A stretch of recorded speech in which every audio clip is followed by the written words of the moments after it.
Hello guys, welcome to my channel.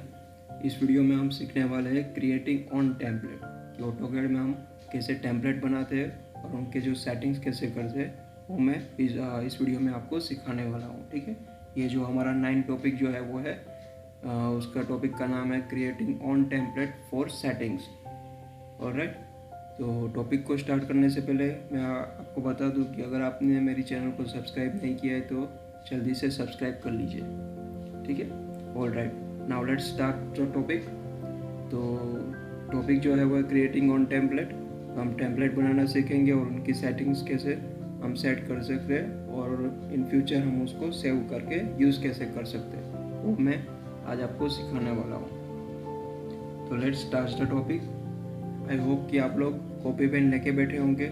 जो भी मैं यहाँ से पॉइंट बताऊँ वो आप उसमें नोट डाउन कीजिए। ठीक है, ओके। तो आपने अगले वीडियो में देखा होगा 8 टॉपिक जो था हमारा यूनिट्स एंड लिमिट्स। ठीक है, उसमें मैंने आपको उन दोनों के बारे में, उनके सेटिंग्स के बारे में मैंने आपको वो सिखाया था। ठीक है, यूनिट्स कैसे करते हैं, उनके सेटिंग्स, और लिमिट्स में कैसे सेटिंग्स करते हैं, उन दोनों के बारे में मैंने आपको बताया था। अभी इस पर क्या करेंगे कि टेम्पलेट के सेटिंग्स कैसे करते हैं। ठीक है, और हमारा जो नया टेम्पलेट कैसे बनाते हैं और उसका यूज़ कैसे कर सकते हैं वो मैं इस वीडियो में आपको बताऊंगा। तो आपको यहाँ पे डाउन पे दिखाई दे रहा होगा स्टेटस बार। ठीक है, आपको यहाँ पे नीचे स्टेटस बार दिखाई दे रहा होगा, नीचे राइट कॉर्नर पे ये हमारे स्टेटस बार है। ठीक है, उसके अंदर जो है वो है टॉगल कीज़। ये सभी हमारी टॉगल्स की है।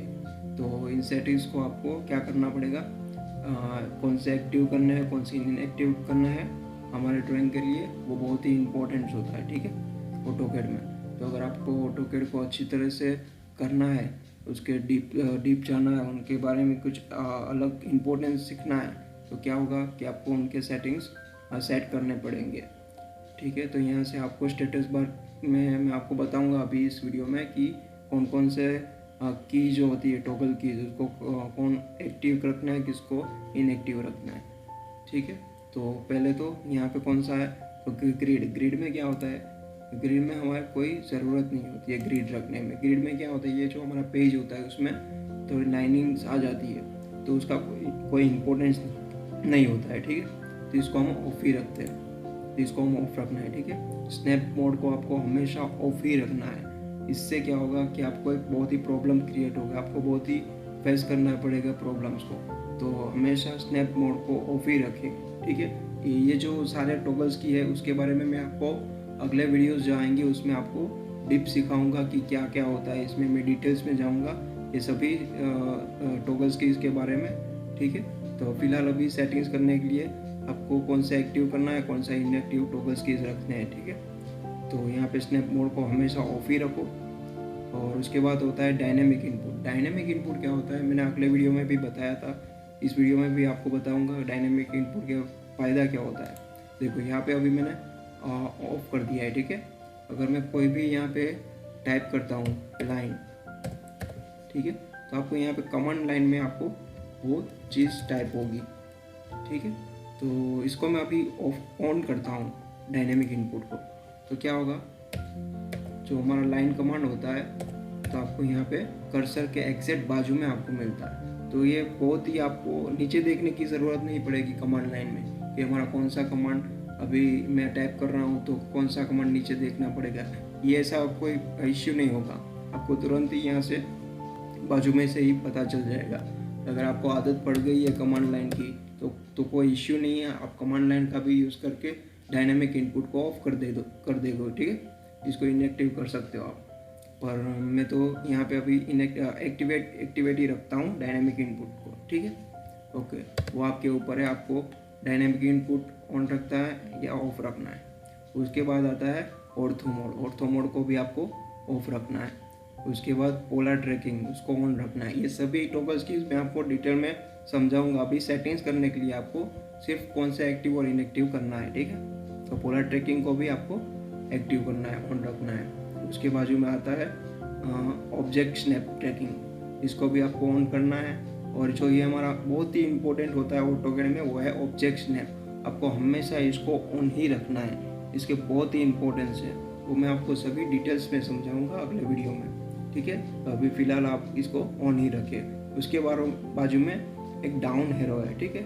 ऑब्जेक्ट स्नैप के बाजू में एग्जिट, यहाँ पे डाउन एरो है, उसके ऊपर क्लिक करोगे आप सिंपल, तो यहाँ पे जितने भी है आपको उनको ऑन ही रखना है, ठीक है। और जैसे जैसे आपको पता चल जाएगा कि कौन से आपको ऑन रखने कौन से ऑफ रखने, तो यहाँ से आप सिंपल ऑन ऑफ कर सकते हो, एक्टिव और इनएक्टिव कर सकते हो। पर फिलहाल अभी आपको सभी को ऑन ही रखना है, ओके। तो ये जो हमारा स्टेटस बार है ना, उसमें ये 4 ही ऑन होने चाहिए। कौन कौन से एक्टिव होने चाहिए? डायनेमिक इनपुट, वो भी आपके ऊपर है। अगर आपको कमांड लाइन में से कोई कमांड चूज़ करना है तो आप वहाँ से कर सकते हो। अगर डायनेमिक इनपुट में से करना है, डायनेमिक इनपुट में तो मैं आपको बताया कि आप जैसे ही टाइप करोगे कोई कमांड तो एग्जिट कर्सर के बाजू में वही टाइप होगा, ठीक है। तो वो आपके ऊपर है कि आपको डायनेमिक इनपुट ऑन रखना है या ऑफ रखना है, ठीक है। तो फिलहाल मैं यहाँ पे ऑन ही रखता हूँ, ठीक। उसके बाद पोलर ट्रैकिंग को ऑन रखना है, उसके बाद ऑब्जेक्ट स्नैप ट्रैकिंग को ऑन रखना है, और ऑब्जेक्ट स्नैप को आपको ऑन रखना है। ये बहुत ही इम्पोर्टेंट कमांड है। तो स्टेटस बार में हमेशा आपको ये चार टॉगल कीज़ है, उसको ऑन रखना है। अगर इन फ्यूचर आपको कोई कमांड यहाँ से हिडन हो जाता है, आपको ये 4 में से कोई भी कमांड हिडन हो जाता है, तो आपको यहाँ से सिंपल कस्टमाइज का ऑप्शन मिल जाता है। अब यहाँ से कस्टमाइज करके यहाँ से ऑन करके उसको फिर से यहाँ पे स्टेटस बार पे ला सकते हो। फॉर एग्जांपल अगर डायनेमिक इनपुट यहाँ से मेरा हट जाता है तो यहाँ से मैं ऑन कर सकता हूँ। स्नैप मोड भी चला जाता है, इसको ला सकता हूँ। ऑर्थो मोड होता है, तो कोई भी यहाँ से आप ला सकते हो कस्टमाइज करके, ठीक है। सिंपल आपको इसको एक्टिव करना है, ऑन ऑफ करना है, तो आपका आपके जो टॉगल्स की है वो फिर से आ जाएगी, ठीक है। तो ये सब थे हमारे जो टॉगल्स की स्टेटस बार में कौन कौन से एक्टिव रखने हैं, कौन कौन से इनएक्टिवेट रखने हैं। अभी यही सेटिंग्स हमने यूनिट्स भी सेटिंग्स सीख ली, लिमिट्स की भी सेटिंग सीख ली अगले वीडियो में। और इस वीडियो में हमें जो स्टेटस बार के जो सेटिंग्स थी जो टॉगल्स की वो भी मैंने आपको अभी सिखा दी। अभी यही सेटिंग्स को सेव कैसे करें, तो इसको सेव करने के लिए सिंपल आपको यहाँ पे एप्लीकेशन बटन में जाना है, ऑटोकैड एप्लीकेशन बटन में, और यहाँ से सिंपल आपको सेव एज में जाना है। सेव एज में अगर आपका कोई ड्राइंग होता है, अभी तो मैंने फ़िलहाल कोई ड्राइंग बनाया नहीं है, तो इसको मैं ड्राइंग में नहीं सेव करूँगा, ड्राइंग टेम्पलेट में सेव करूँगा। यहाँ पे ड्राइंग टेम्पलेट, ठीक है। तो यहाँ पे आपको ड्राइंग आ जाता है, ठीक है। तो यहाँ पे मैं सेव करूँगा डेस्कटॉप पे। अभी फ़िलहाल मैं डेस्कटॉप में आपको कोई भी सिलेक्ट कर सकते हो। यहाँ से आप कोई भी ड्राइव में भी रख सकते हो, ठीक है। CDE कोई भी ड्राइव में आप रख सकते हो, पर फिलहाल मैं यहाँ पे डेस्कटॉप पे रखता हूँ। डेस्कटॉप पर सिंपल क्लिक करूँगा और यहाँ पे नाम दे दूँगा फाइल का माई टेम्पलेट, ठीक है। और आप देख सकते हो अगर कोई टेम्पलेट फाइल होती है, ठीक है, तो उस फाइल का जो एक्सटेंशन होता है वो हमेशा .twt में होता है। अगर आपकी कोई ड्राइंग फाइल होती है तो उसका हमेशा .dwg में ही होता है, तो ये उसका एक्सटेंशन होता है, ठीक है, कोई भी फाइल का। यहाँ से मैं सिंपल इसको डेस्कटॉप पे सेव कर दूंगा यहाँ पे, और यहाँ पे ओके कर दूंगा। तो आप देख सकते हो यहाँ पे मेरा अभी सेव हो गया है। तो इसको मैं फिर से यहाँ पे मैं टेम्पलेट को ओपन करता हूँ। तो ये मेरे जो सेटिंग्स है ना, ये सभी मैंने सेटिंग्स किए हुए थे। यूनिट, लिमिट और स्टेटस बार के सभी टॉगल आइकन को मैंने यहाँ पे एक्टिव किया हुआ है। वो आपको बार बार चेंज नहीं होंगे। कोई भी टेम्पलेट अगर आप यही टेम्पलेट में आपको कोई ड्राइंग बनाना है तो आपके सेटिंग्स कोई चेंज नहीं होंगे अगर आपने सेव किया होगा तो, ठीक है। तो ये बहुत ही बेनिफिट है कि हम कैसे टेम्पलेट बनाएं और उनके सेटिंग्स कैसे सेव करने का। ओके, आई होप कि आपको ये इस वीडियो में बहुत ही मज़ा आया होगा, आपको बहुत ही सीखने को मिला होगा। तो अगर कोई डाउट रहता है तो आप कमेंट बॉक्स में कमेंट कर सकते हो, ठीक है।